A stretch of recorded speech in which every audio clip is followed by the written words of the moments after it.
ಬೆಳಗಾವಿ ಅವರು actually Rajasthan sir ಇಲ್ಲಿ ಕಲ್ತಿರಿ ಇಲ್ಲಿ ಕಲ್ತು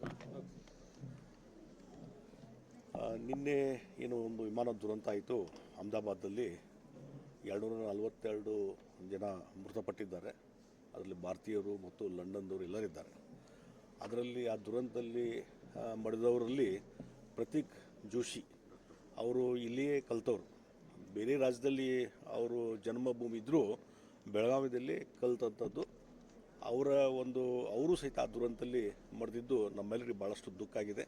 ಮತ್ತು ಅವ್ರ ಫ್ರೆಂಡ್ ಸರ್ಕಲ್ಲು ಈ ಭಾಗದಲ್ಲಿದ್ದಂಥ ಅವ್ರು ಕೂಡ ಕಲ್ತಂಥವ್ರು ಇವತ್ತೆಲ್ಲ ದುಃಖ ಸೂಚಕ ಸಭೆಯನ್ನು ಅವ್ರು ಮಾಡಿದ್ದಾರೆ, ಕಂಡೋಲೆನ್ಸ್ ಮಾಡಿದ್ದಾರೆ.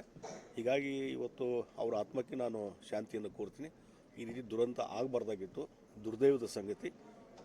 ಹೀಗಾಗಿ ಇವತ್ತು ಮುಂದೆ ಈ ರೀತಿ ದುರಂತಗಳು ಸಂಭವಿಸಿದ ರೀತಿಯಲ್ಲಿ ಏನೋ ಮುಂಜಾಗ್ರತೆ ಕ್ರಮ ಕೈಗೊಳ್ಳಬೇಕು, ಮತ್ತೊಂದಾಗಬೇಕು, ಇದೆಲ್ಲವನ್ನೂ ಮಾಡುವಂಥದ್ದು ಮುಂದೆ ಆಗಬೇಕು ಅನ್ನುವಂಥದ್ದು ಈ ಸಂದರ್ಭದಲ್ಲಿ ನಾನು ಹೇಳ್ತೀನಿ. ಪ್ರತೀಕ್ ಜೋಶಿ ಅವರ ಧರ್ಮಪತ್ನಿ ಮತ್ತು 3 ಮಕ್ಕಳು ಅಂದರೆ ಟೋಟಲ್ ಕುಟುಂಬನೇ ಹೋಗಿರೋದು. ಏನಾಗಿದೆ, ಈ ರೀತಿ ದುರಂತ ನಡೆದಾಗ ಈ ಕುಟುಂಬ ಸಹಿತ ಎಲ್ಲ ಪ್ರಯಾಣ ಮಾಡ್ತಿರ್ತಾರೆ.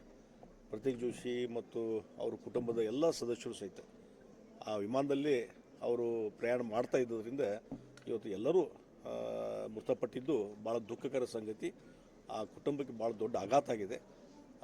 ಆ ದುಃಖದಲ್ಲಿ ಇವತ್ತು ಆ ದುಃಖವನ್ನು ಭರಿಸುವಂಥ ಶಕ್ತಿ ಇನ್ನು ಉಳಿದ ಯಾರು ಸದಸ್ಯರಿದ್ದಾರೆ ಅವರಿಗೆ ಧೈರ್ಯ ಸಿಗಲಿ ಅಂತ ಹೇಳಿ ದೇವರಲ್ಲಿ ನಾನು ಪ್ರಾರ್ಥನೆ ಮಾಡ್ತೀನಿ. ಅವರ ಒಂದು ಆತ್ಮಕ್ಕೆ ಶಾಂತಿಯನ್ನು ನಾನು ಕೋರ್ತಾ ಇದ್ದೀನಿ. Thank you sir.